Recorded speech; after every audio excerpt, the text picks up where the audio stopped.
عثمانیہ ادارہ ہر آنکھ کا تارا۔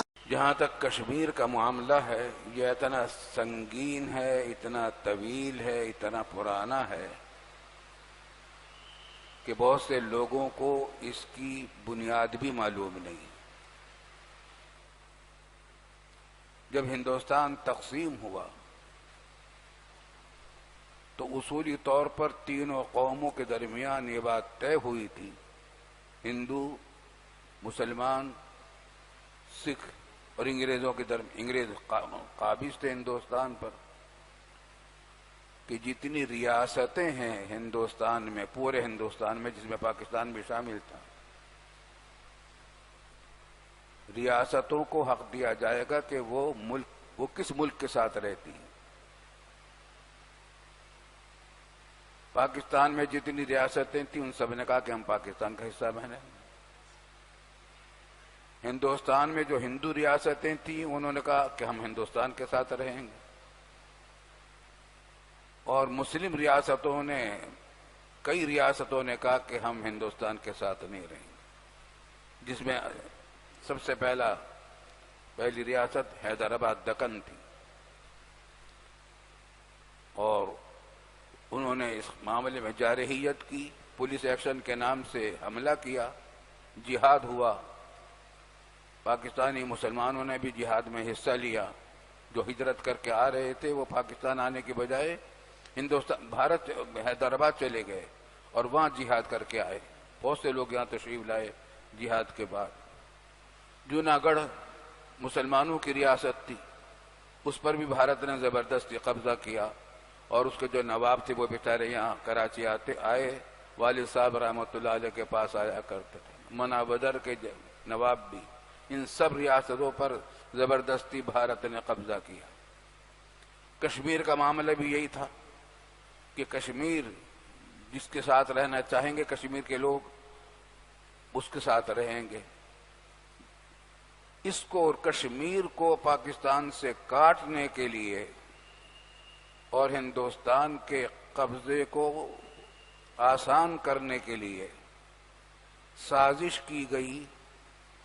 اس وقت کے انگریز جو افسران تھے انہوں نے گاندھی اور نہرو کے ساتھ مل کر خباثت کی، سازش کی پاکستان کے خلاف، اور وہ یہ کہ مشرقی پنجاب کے دو حصے ہوئے، جس حصے میں مسلمانوں کی اکثریت تھی اس میں پاکستان بننا تھا، جس میں اقلیت تھی مسلمانوں کی وہ ہندوستان میں رہنا تھا۔ چنانچہ مغربی پنجاب، لاہور وغیرہ ہمارے حصے میں آئے، مشرقی پنجاب ہندوستان کے حصے میں آیا۔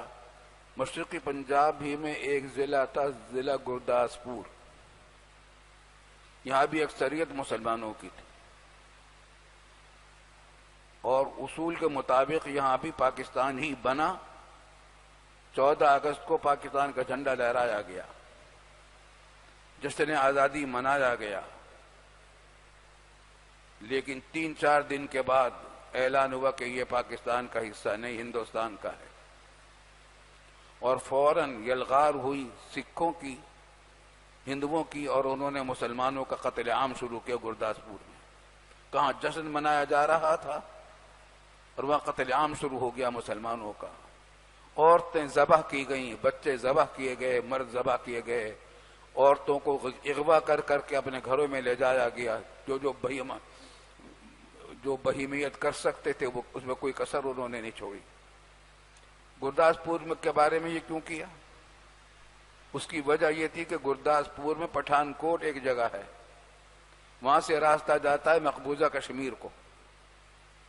اگر گرداسپور کا یہ راستہ نہ دیا جاتا ہندوستان کو تو ہندوستان کی فوجیں جا ہی نہیں سکتی تھی کشمیر میں۔ ہندوستان کو راستہ کشمیر کا دینے کے لیے گرداسپور کو پاکستان سے کاٹا گیا۔ یہ سازش ہوئی ہے ہمارے ساتھ، اور مسلسل سازشیں ہوتی رہی ہیں۔ پھر یہ نتیجہ یہ ہوا کہ جہاد شروع ہوا کشمیر میں۔ سن 48 میں ہم ہجرت کر کے پاکستان آئے۔ پاکستان بننے کے 6-7 مہینے کے بعد مئی میں ہم آئے. اگست میں پاکستان بنا تھا اور اسی سال کے اگست کے بعد مئی میں ہم آ گئے. 6-7 مہینے کا فرق تھا. میری عمر اس وقت 12واں سال تھا عمر کا. ہمارے سامنے کے سارے واقعات ہیں. وہاں قتل عام ہو رہا تھا پنجاب میں مسلمانوں کا, اور پورے پنجاب میں قتل عام شروع کر دیا, اور انہوں نے طے کر دیا کہ مشرقی پنجاب میں کسی مسلمان کو زندہ نہیں چھوڑیں گے. وہاں سے قافلے چلے ہیں پیدل, بیل گاڑیوں میں, کس طریقے سے. دہلی میں قتل عام شروع کیا اچانک, اتنا بڑا شہر تھا, اور وہاں سے قافلے پیدل چلے ہیں, اسپیشل ٹرینیں چلی ہیں, اور وہ آتے تھے یہاں, راستے میں ان کو قتل کیا جاتا تھا. جب ریل پہنچتی تھی یہاں اسپیشل ٹرین, بسا اوقات اس میں ہڈیاں اور گوشت ہوتا تھا مسلمانوں کی لاشوں کا, کوئی زندہ نہیں ہوتا تھا. شاذ و نادر کوئی زندہ بچ جاتا تھا. اس بڑے پیمانے پر سازش کے ذریعے ہندوستان میں مسلمانوں کا قلع قمع کرنے کی کوشش کی گئی, اور کشمیر کو قبضہ کرنے کے لیے کارروائی ہوئی. الحمدللہ اسی وقت کشمیر میں جہاد شروع ہو گیا. آزاد کشمیر کے لوگوں نے, اس وقت تو آزاد اور مقبوضہ تقسیم تھی ہی نہیں, کشمیر کے ہی لوگوں نے آزادی کی جدوجہد اور کارروائی شروع کی.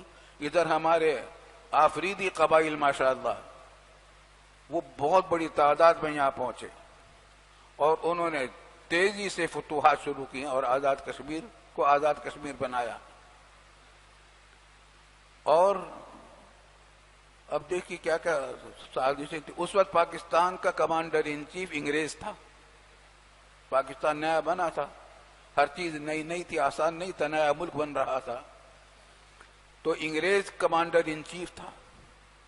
جب اس نے دیکھا کہ یہ مجاہدین کشمیر, اچھا فوج بھی ساتھ تھی, مجاہدین کشمیر اب یہ سری نگر پر پہنچنے والے ہیں.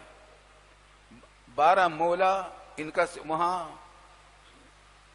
پاور ہاؤس تھا بجلی کا سری نگر کا, وہاں حملہ کرنے کا پروگرام تھا اگلے دن, اور پاور ہاؤس پر حملہ کرنے کا مطلب یہ تھا کہ سری نگر پر قبضہ ہو جاتا.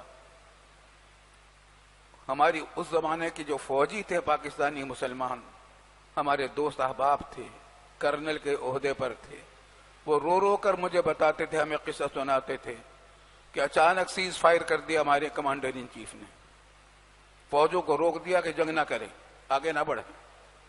12 مولا پر قبضہ ہونے والا تھا, اور وہاں کا جو حکمران تھا وہ وہاں سے بھاگ کر جموں میں جا کے پناہ لے لی تھی. اس نے سری نگر کو چھوڑ دیا تھا. یقین تھا کہ سری نگر اگلے دن 2-3 دن میں فتح ہونے والا تھا. کمانڈر ان چیف نے فوج کو روکا.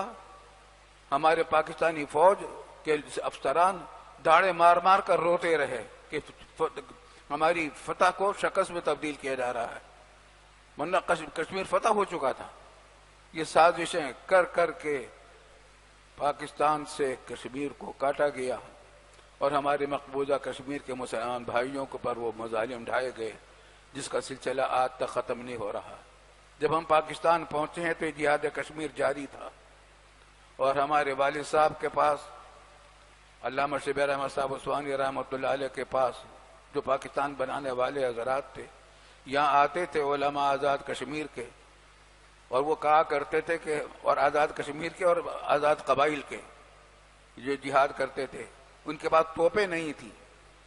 یہ بہت سارے جب انڈیا کے جہاز آتے تھے تو بہت سارے مجاہدین اپنی رائفلیں ایک ساتھ جمع کر کے ان سے فائر کرتے تھے مجموعی طور پر, اور اسے گراتے تھے ہندوستان کے جہازوں کو.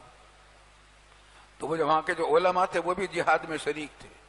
میں نے خود سنا والد صاحب سے بتاتے ہوئے کہ ہم جس وقت جہاز آتا ہے اور ہم اس کو گراتے ہیں تو ہمارے رگ و ریشے سے ایمان تازہ ہوتا ہے اور کلمہ طیبہ نکلتا ہے.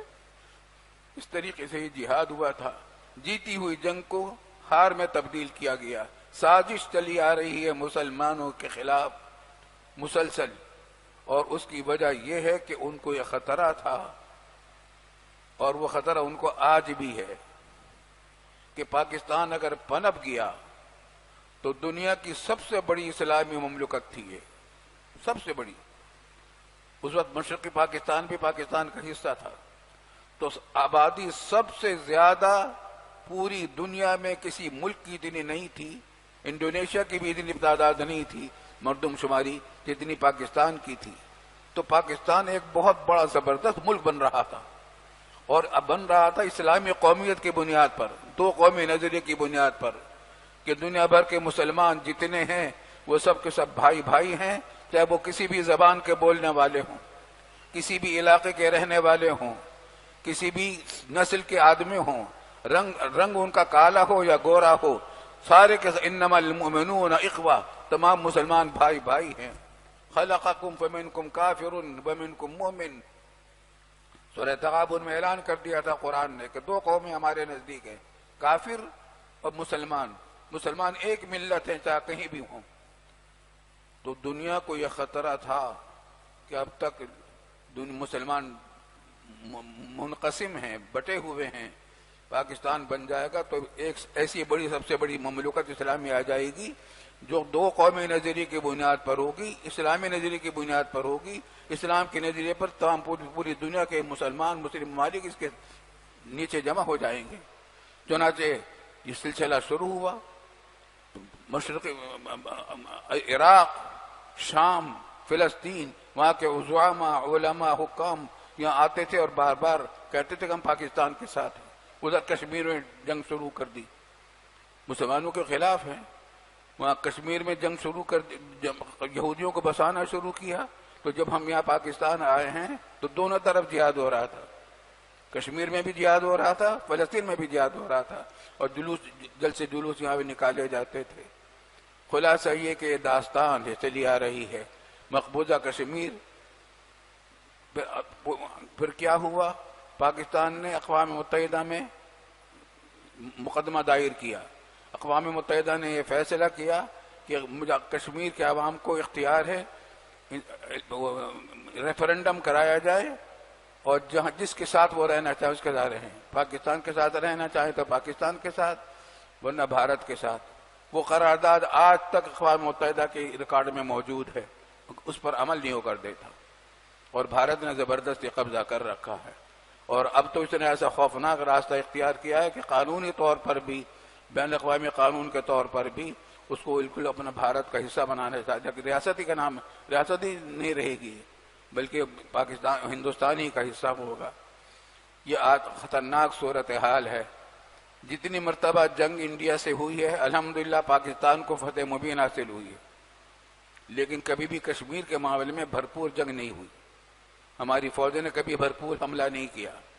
ہمیں یقین ہے اللہ کے فضل و کرم سے اگر ہماری حکومت پاکستان اور ہماری فوج اللہ کے لیے اخلاص کے ساتھ، صرف اللہ کے لیے، صرف دکھاوے کے لیے نہیں، صرف شہرت اور بیان بازی کے لیے نہیں، بلکہ دکھانے کے لیے حقیقت میں جہاد کے لیے تیار ہو، میرا ہمیں اللہ کے فضل و کرم سے مجھے یقین ہے کہ انشاءاللہ ہم فتح پائیں گے، کشمیر ہمارا ہوگا۔ لیکن اس کے لیے صرف اظہار یکجہتی کافی نہیں ہے، اظہار یکجہتی بھی ضروری ہے، لیکن یہ صرف جلسے جلوس کافی نہیں، اس کے لیے جہاد کی ضرورت ہے۔ مر جاؤ، مارو یا مر جاؤ، جس دن مرنے کے لیے تیار ہو جائیں گے اس دن ہمارا کوئی مقابلہ نہیں کرے گا۔ پرویز مشرف صاحب نے ایک مرتبہ جب افغانستان میں فوج بلانے کا، امریکہ نے فوج بھیجی طالبان کے خلاف، تو پرویز مشرف کو فون کیا تھا کہ تم بتاؤ ہمارے ساتھ ہو یا دشمن کے ساتھ ہو۔ اس نے یہاں کنونشن بلایا، ایک کنونشن علماء کے ساتھ، ایک سیاستدانوں کے ساتھ، ایک سیاسی لیڈروں کے ساتھ۔ تو علماء کے ساتھ جو بلایا تو اس میں اس نے خطرات ظاہر کیے کہ اگر ہم نے ساتھ نہ کیا تو ہمارے پاس امریکہ سے لڑنے کے لیے اسلحہ نہیں ہے، ہمارے پاس جو طیارے ہیں ان کے جو ریڈار ہیں اوپر جا کر اندھے ہو جاتے ہیں، ہم امریکہ سے، ہم انڈیا کے خلاف تو جنگ کر سکتے ہیں، ہم بالکل تیار ہیں، لیکن امریکہ کا ہم مقابلہ نہیں کر سکتے۔ تو میں نے اس وقت کہا تھا کہ میں نے فوج کے جنرلوں سے ہی سنا ہے، اپنے دوستوں سے، وہ یہ کہتے تھے کہ جو مرنے کے لیے تیار ہو جائے اسے 200 گولیاں بھی نہیں مار سکتی۔ میں نے کہا آپ ہمارے سپہ سالار ہیں، آپ مرنے کے لیے تیار کر دیجئے قوم کو، آپ دیکھیں گے کہ انشاءاللہ اگر ہم مریں گے تو ان کو بہت مار کر مریں گے، ایسے نہیں مر جائیں گے۔ مرنے کے لیے جب تیار ہو جائیں گے تو ہمارا تو شہادت ہے، ہمارا مرنا تو۔ ابھی ہمارے فوج کے ایک افسر کچھ دن پہلے آئے تھے، وہ کہہ رہے تھے کہ ہمارے اور ان کے درمیان بڑا فرق یہ ہے، وہاں فوج میں بھیجتے ہوئے ڈرتے ہیں لوگ اپنے بیٹوں کو کہ فوج میں جائے گا تو لڑے گا، اور لڑے گا تو مرے گا، اور پاکستانی مسلمان جو ہوتے ہیں فوج میں آتے ہیں تو وہ خوش ہو کر جاتے ہیں کہ اگر مریں گے تو شہادت ملے گی۔ غازی یا شہید، جب غازی یا شہید کا جذبہ لے کر حقیقت میں ہماری فوج قوم کو تیار کیا جائے، ذہن بنایا جائے اس کے لیے، ہماری حکومت، ہمارا میڈیا، ہماری فوج اس کے لیے ذہن بنائے، انشاءاللہ پاکستان کا بچہ بچہ جہاد میں جائے گا۔ سن 65 کی جہاد میں ہم نے منظر دیکھا ہے کہ پاکستان کی پوری قوم جہاد میں لگی ہوئی تھی، بچہ بچہ لگا ہوا تھا۔ انشاءاللہ تعالی ہوگا، لیکن بشرطے کہ جہاد ہو، صرف قراردادیں نہ ہوں، صرف جلسے جلوس نہ ہوں، وہ بھی ہوں، لیکن جہاد ہو۔ اللہ تعالیٰ توفیق دے ہماری فوج کو اور ہماری حکومت کو کہ اس معاملے میں وہ جرأت مندی سے ایمانی حوصلے کے ساتھ صحیح فیصلہ کر لے۔ اللہ تعالیٰ توفیق دے۔ ہمارا دل دکھا ہوا ہے مقبوضہ کشمیر کے مسلمانوں پر جو ظلم ہو رہا ہے، روزانہ کتنے مارے جا رہے ہیں، کتنے ظالم لوگ گولیاں مار رہے ہیں، جمعہ میں آنے کے راستے بند کر دیے ہیں، روزانہ کوئی دن خالی نہیں جا رہا جب گولیاں نہیں لگ رہی ہمارے بھائیوں کے سینوں پر، مگر وہ لڑ رہے ہیں، مر رہے ہیں، شہید ہو رہے ہیں۔ اللہ تعالیٰ ان کی حفاظت فرمائے، ان کو فتح مبین عطا فرمائے، اور ہمیں ان کی حقیقی مدد کرنے کی توفیق عطا فرمائے۔